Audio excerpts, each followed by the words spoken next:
The reviews are in, and we're not really going to have that many of them today. Or are we? Because we have 25 movies lined up, and we're going to go through all of them. But they all have one thing in common, and it's kind of a depressing thing to start with. Because, he's still Todd Vandenberg. I'm still Rob Steele. Sean Connery, however, is no longer with us. And with as much death as we talked about in pre-pro, hi, Ted. Haha, I got it this week, so there, Todd. Sean Connery passed recently. We wanted to do this show last week, but family things came up, and, it happens. I was a bum. That too. So we thought, let's go through Sean Connery's films. And what we should do is figure out what is the best non-James Bond Sean Connery film.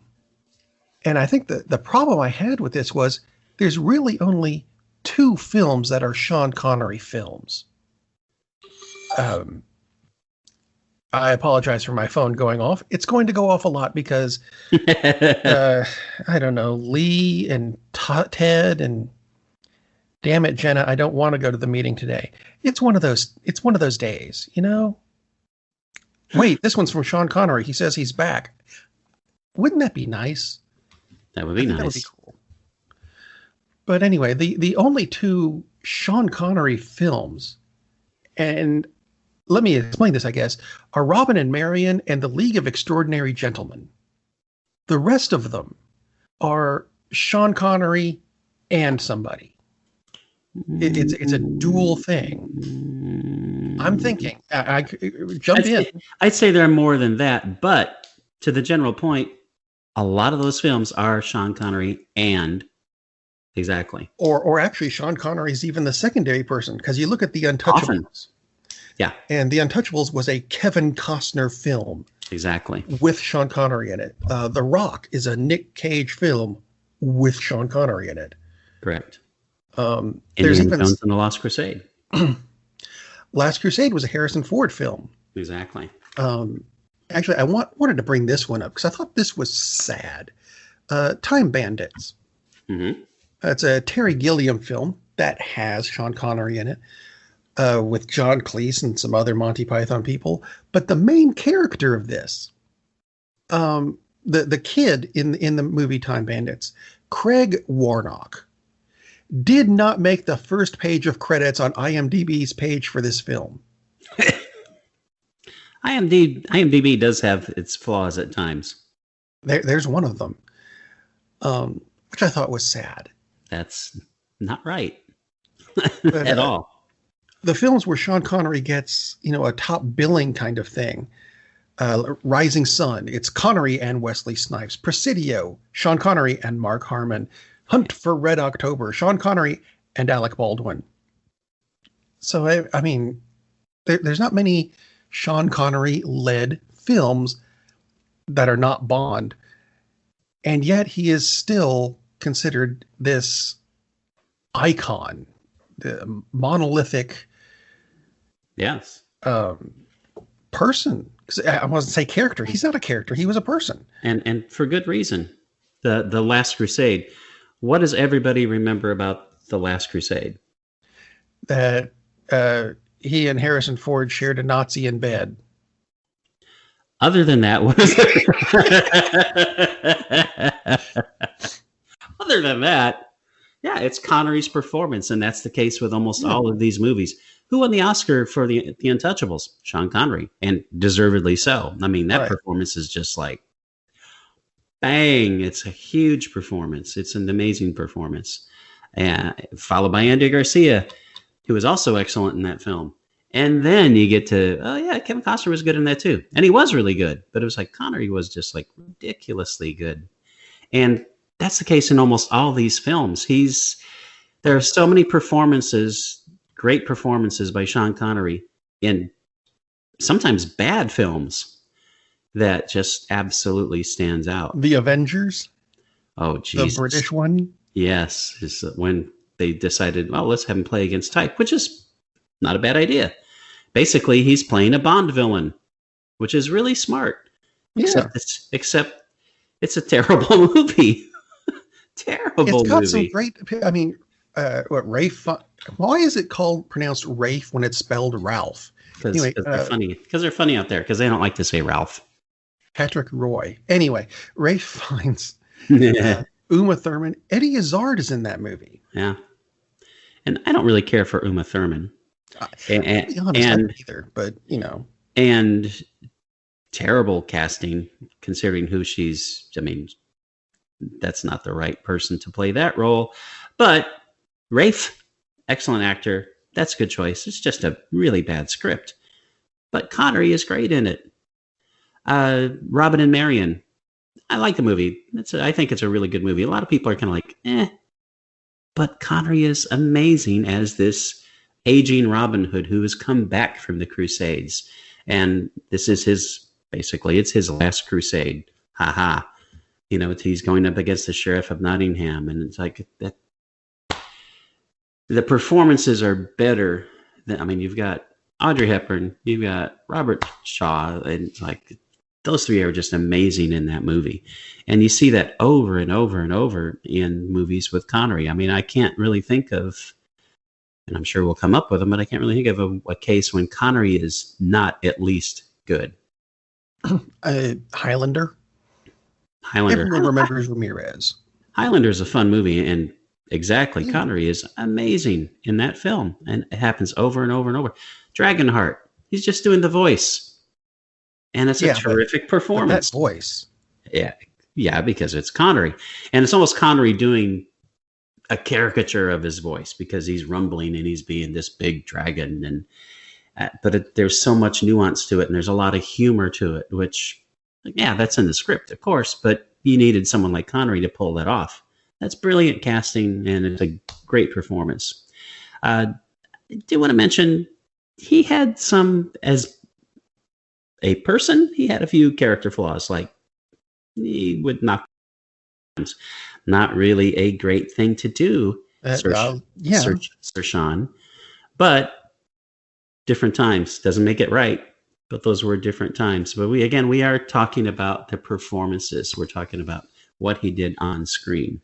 And he did just some amazing, amazing work on screen. Even while he was Bond, he did other films while he was being Bond and really stood out. And you can see, wow, this guy really can act. And we'll talk about a few of those films too as we go along. Well, actually, I'm just wondering, what do you think, I suppose, is his best? Because I think we both agreed that his Bond films are at least the first three. Yeah. Which we're going to get to those. Panic not. Yeah. The first three were so excellent. Absolutely. But what were his best non-Bond films? And the one where he's wearing the red bikini thing with the Battlestar Galactica blaster, that didn't make the list for some reason. Cause I didn't watch it after. I haven't watched it. I can't imagine that you didn't watch Zardoz. Thank you. I couldn't. It's a weird. It's not a terrible film. It's also not a good film. It's so out there, and of course he's Sean Connery, so he's good despite the fact that he has to basically be dressed like Borat. Oh my God! Yeah, in the Mankini, it's pretty terrifying. I saw that and went, "Yeah, I'm gonna skip that one." Very, very odd film. It's worth watching just to watch what the hell train wreck idea is this mess. But yeah, you'll be entertained by the badness of it. Let's put it that way. But yeah, he's still good in it, despite the fact that that's just such a sick, weird movie. I don't know. I was thinking about this because obviously we've been talking about this for almost 2 weeks. I'm going to throw a couple out there we haven't mentioned because we've already mentioned a lot of excellent performances.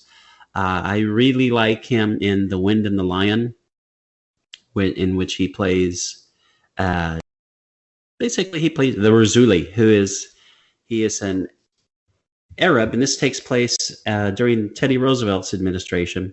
And he is a Arab tribal leader who kidnaps the wife of an American ambassador in Morocco. And he is educated in Great Britain, which explains his accent. That's how they get through that. So at least they bothered to try to explain it, unlike Highlander. So basically, it's this tribal war chief, Sean Connery, against the United States of America. And because it's Sean Connery, yeah, you can kind of figure out how it might go. Really, really good movie. Brian Keith, of all people, who just people might remember more from just TV shows like A Family Affair, just kind of some grumpy dad dude. He plays Teddy Roosevelt. He is freaking awesome. Absolutely awesome as Roosevelt. That sounds like a role he would be really good at. And he was tremendous. I've seen him in a bunch of stuff, and I have yet to see him not be good. Yeah, he's an excellent actor. He's just really underrated. And Connery just is like amazing in this film, and he has so many great lines, and it's just a confrontation between him and there are other. He's warring against other tribes, and they're trying to take him out, and all the rest of this stuff. And I mean, it came out in 1975, so after his with Bond, except for one film. So before Robin and Marion, which was just a year before Robin and Marion. Also love him in The Man Who Would Be King, which to me might be the best Sean Connery film, although this is one Michael Caine's the co-star. And Michael Caine is terrific because Michael Caine, another one of these guys, Jesus, he's good in Jaws the Revenge, for God's sake, and The Hand. So, and this is based on a Kipling story where two adventurers, they're British soldiers, and they decide they hear rumors of some far off land in the Himalayas, and they could go over and take over because they know how to start wars and win wars, and they'll go over and they'll win wars for some chieftain, and they'll gradually go up the ladder, and eventually they'll be the big kings. So that's about the man who would be king, and Rudyard Kipling is in it, telling the story, played by Christopher Plummer, another guy who could act a little bit. It's directed by John Huston. It's this huge, sweeping, gigantic adventure, and absolutely works for every moment of it. And both Caine and Connery are just like fantastic in this movie, and not that many people know about the movie, and it's absolutely a terrific movie, The Man Who Would Be King, and there's lots of humor to it, and action, and a lot of emotion that you might not see in some of Connery's films that much, but absolutely terrific movie, terrific performance. I mean, there are a lot more. Back to you, Rob. What are some that stand out for you? Oh, well, actually, I watched League of Extraordinary Gentlemen again recently, and as did I. A lot of people did not like that movie, and I think it's because of not even so much the script, because it deviated so much from the original source material, which was a really good graphic novel. Yes, it is. But it wasn't. It didn't follow the story the way it should have. Regardless of that, I'm not familiar with the source material, so I'm just having to go with the movie, which, if you'll bear with the special effects, which did not age particularly well. No, they did not. It was still a fun movie to watch. And Sean Connery was excellent in it as a, and if you're not familiar with the League of Extraordinary Gentlemen, it's a bunch of, historical fictional characters that have been brought together for a mutual, it's the Avengers, only with Alan Quartermain and Captain Nemo. The Invisible Man. Yeah. Mina Harker. And I've read the book, and I wish they'd stuck with the storyline more, but most of the acting is good. There's some that's kind of like, I don't know. And the script could have been better. The effects definitely could have been better. I mean, this came out in 2003, so it's not like they couldn't make special effects movies. Hello, Star Wars. Well, I don't think they had Star Wars's budget. Yeah. But again, it's a fun movie, not a great movie by any means. But again, Connery is just like tremendous. By far the best thing in the movie, which tends to happen a lot with Sean Connery films. Very, very often, he is the best thing in the movie. One of my other favorites, Rising Sun. Yeah. Actually, which